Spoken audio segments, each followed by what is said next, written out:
دهکده در دوردست‌های این شهر، دهکده فقیرنشین و گرفتار رنج‌های این روزگار، دهکده‌ای که باشندگان آن با دشواری‌های گوناگون برای امور زندگیشان رسیدگی می‌نمایند.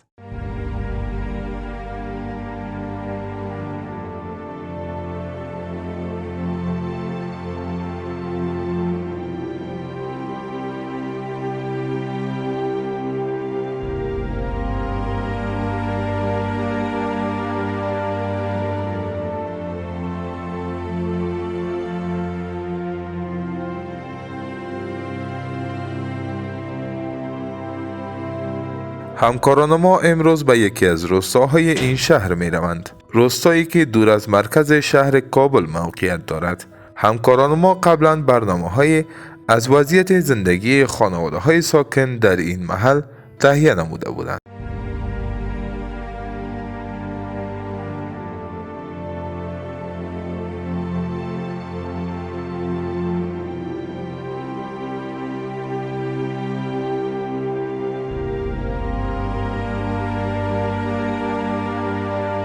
بوټان نه لري؟ اشتیا ده نفت خوب کوي. ولې یخ ده که نه؟ ځه چې کور ته دې ځو. چای مای تیار که ښه؟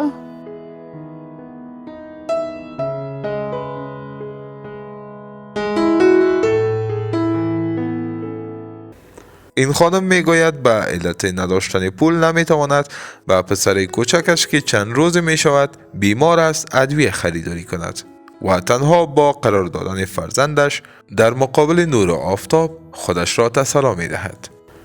دا مریض ده اوس ولې دا ډاکټر ته نه ده بوولي؟ پیسې رسنه په چی بوزم واوره ها پیسې نه کم بغل یم څوک په خپل اولاد سختي کوي د ډاکټر پیسې نشته نو نه نشته نو چی وکړم په چی بوزم دغه په ډاکټر خو خوشي دوا نه راکوي واوره او ډاکټر مال پیسې غواړي په پیسې را سره ما نیم ملت نه پرېښوده هر چاته خپل اولاد ګراني که نه؟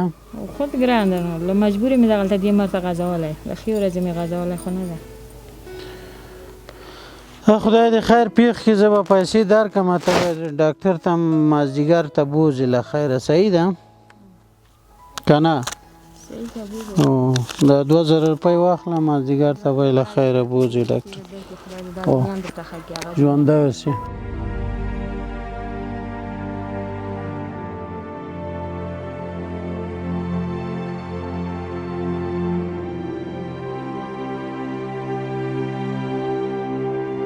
به منزل پیرمرد می رسیم که بارها در کنار رنج‌های زندگیش برای دردهای این سرزمین اشک ریخته است، در حالی که خودش در این منزل در حالت دشوار زندگی می کند. سال دا 45 کاله بالکل مسلمانانو باندې ډېر بد حال تیریږي. ټول افغانستان در په در قابل په سر ده. بس ما سره د 45 کاله دا سوچ ده چې ارمان د افغانستان ټول وایي چې موږ ګل وطن ده، غیرتي وطن ده، افغان ننګیالی قوم ده. باید داسې ننګیالي وایي، باید دا جنګونه هم نه کولی، د ورور په شان ژوند هم سره تېرولی. زه دغه سوچ کې تللی یم.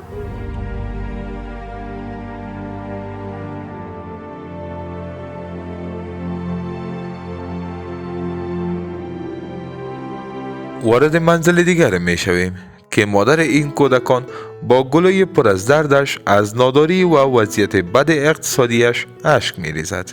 می گوید شب گذشته را این فرزندان معصومش گرسنه سپری کردند و امروز برای آنها با خریداری این برنج به مبلغ 20 افغانی می خواهد غذای چاشت آماده کند.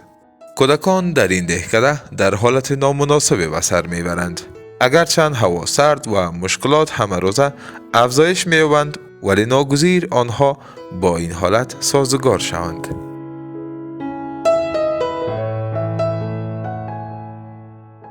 به منزل دیگر ساکن در این دهکده می‌آییم و با خانواده دیدار می‌کنیم که سرپرست آن از نبود کار رنج می‌برد. این خانواده و بالخصوص کودکان همه روزه آرزوهایشان را به سوی آسمان با سیاهی این دود خاکستر می سازند.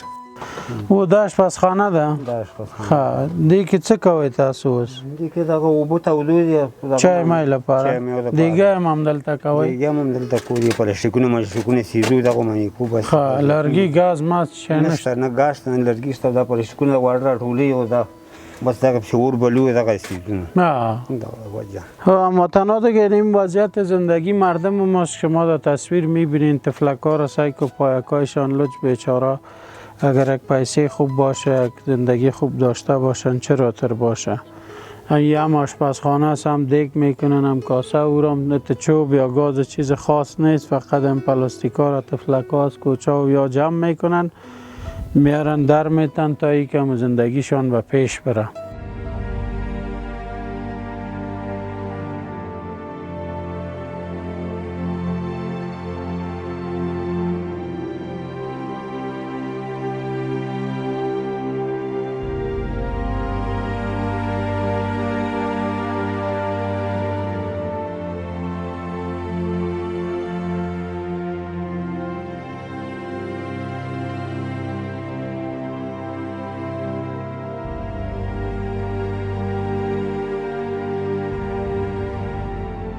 و بالاخره به خانواده دیگر می رسیم که فرزندش دچار معلولیت ذهنی و جسمی است و در کنار آن این خانواده هم با مشکلات زیاد سر دچار است.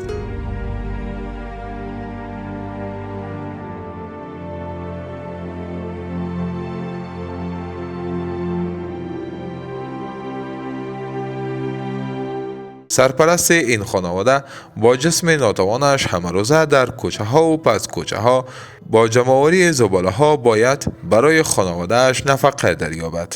ولی چه میتوان کرد با فروش اندکی از این زباله ها؟ دا اوس وګوره مخکې به په دې باندې بیا هم یو شی کېده اوس یې چې ویسې دا مثلا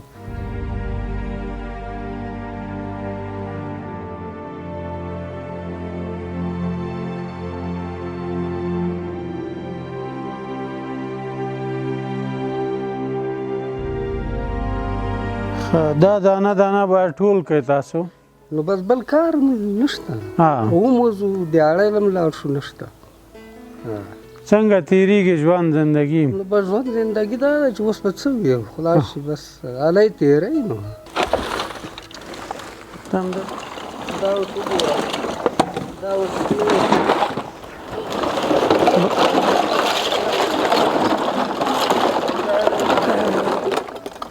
دغه یو راټولوو که څه شی پوه شو بس اوس وکړو که ونه شو په حالات دغه شی ښه قیمتي شی په دې کې کوم شی قیمتي شی پکې دغه دی بس په د دې وزن نشته دې وزن نشته که دا کیلو 10 روپۍ دا څو دی دا په 10 روپۍ دی دا 50 روپۍ کیلو دا د دې لپاره راټولوو چې خرڅ یې کړو ځان له ډوډۍ په راوړو ځان له خلاصه ژوندی پاتې شي ته خو زندگی نشي کولی بس بل رقم نشي نو معنی خو هم نشي نو خپله خواري خو کړو او نور چې نه کېږي بس هغه د الله طرفه کار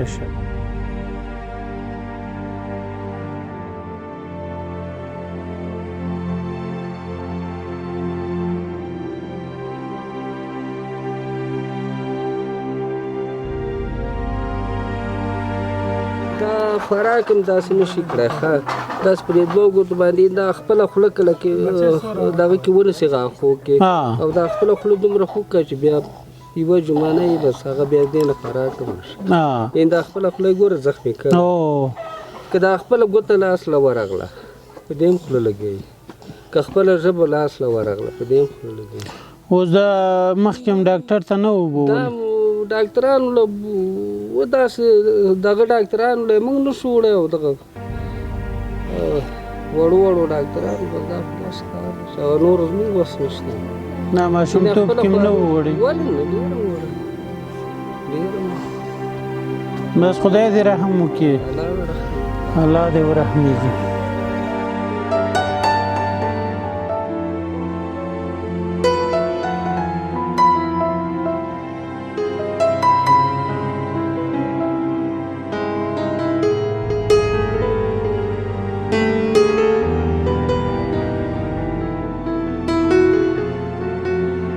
بسم الله الرحمن الرحیم. هموطنان عزیز، باز هم خوش آمدین. امروز 5 خانواده که در سایه قلعه زمانخان یا شهرک دکتر نجیب ورته چی وایي؟ شهرک الوخیل، شهرک جدید قلعه زمانخان قرار داریم. اینجا خانواده‌ای است که صاحب خانه‌شان دیگه جای زندگی میکنن، فقط هموطنان ما از هر طرفی که مهاجر شدن در خانه‌شان زندگی میکنن. شما مشکلاتشان قبلا دیدین و این کمک از طرف بی حاجی کریمه از لندن و همچنان نواسهشان که نظیم جان است که یکی دو بار دگام کمک کرده بودن.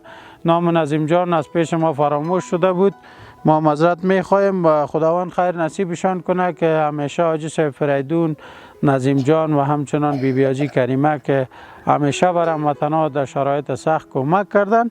امروز به کمک از اونا که 26500 افغانی روان کرده بودن، ما قرار است که برای 5 خانواده از قبیل یک بوری آرد، یک بوجی برنج، یک بوتل روغن و یک بسته مکرونی 5 کیلویی را تقدیم کنیم. یا لاز با جی کنو یا دعا با او که خدای دی خدای دی خور سره وکړي، خدای دی خوشاله او خدای دی په دې وطن باندې ورحمیږي چې د خلک ډیر بې وزله شوي دي. نو خدای دی په افغانستان باندې په ټول افغانستان باندې ورحمیږي. الهی امین.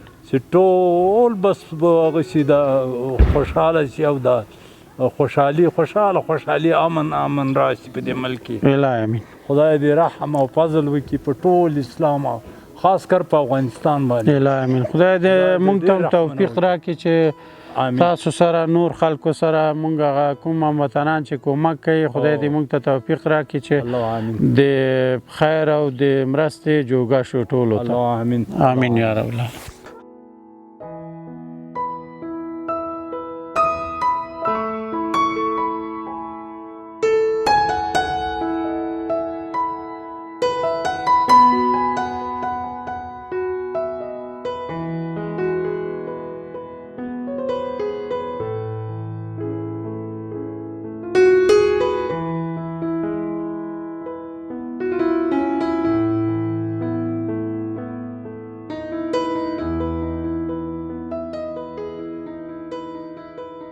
ما سپاسگزاریم از بی حاجی کریمه و نظیم جان نواسه بی حاجی کریمه که از لندن مبلغ 26500 افغانی را به این برنامه ارسال کرده بودند که از آن جمله 5 بوری آرد را مبلغ 11350 افغانی خریداری کرده، 5 بوتل روغن را مبلغ 4200 افغانی خریداری کرده، 5 بوری برنج را مبلغ 5900 افغانی خریداری کرده. مبلغ 3000 افغانی هم کمک نقدی برای 2 خانواده در این برنامه انجام شد. مبلغ 1000 افغانی هم کرایه باربری پرداخت کردید و مبلغ 1000 افغانی هم مزد کارگران برای انتقال و جابجایی این کمک ها پرداخت کردید.